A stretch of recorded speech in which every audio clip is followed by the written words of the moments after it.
Pengisian kepala daerah ini penting karena berhubungan erat dengan pembangunan negara dan bangsa Indonesia. Memang, banyak usulan pelaksanaan pemilihan kepala daerah, pilkada, harus dievaluasi total. Kepala daerah semestinya ditunjuk oleh pemerintah pusat atau dipilih oleh Dewan Perwakilan Rakyat Daerah di masing-masing daerah. Perlu ada penyempurnaan tata kelola politik nasional agar benar-benar kondusif bagi percepatan pembangunan nasional. Otonomi itu ada di kabupaten kota. Nah, kalau gubernur, saya kira wajar, nggak punya otonomi itu, apalagi dengan sekarang terkait masalah anggaran, ya toh, DBH tentang pajak sudah menjadi prioritas kabupaten kota lebih besar.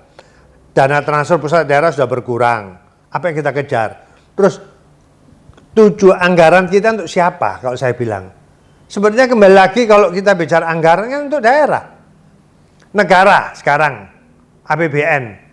Dia skupnya nasional, kebijakan nasional toh. Dia punya wilayah siapa? Ya di daerah, kabupaten kota toh. Justru kebanyakan tangan pemerintah pusat daerah adalah gubernur.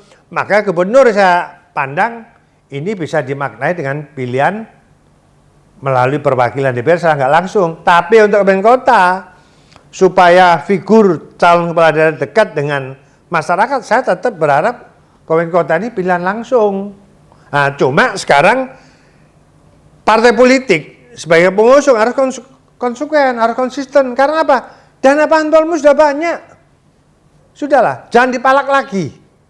Ya, istilahnya carilah kader militan yang menguasai manajemen pemerintahan daerah. Sebagai seorang pemimpin, itu harus menguasai manajemen pemerintah. Jangan dilihat, oh orang ini kaya, duitnya banyak. Bukan itu, Mas.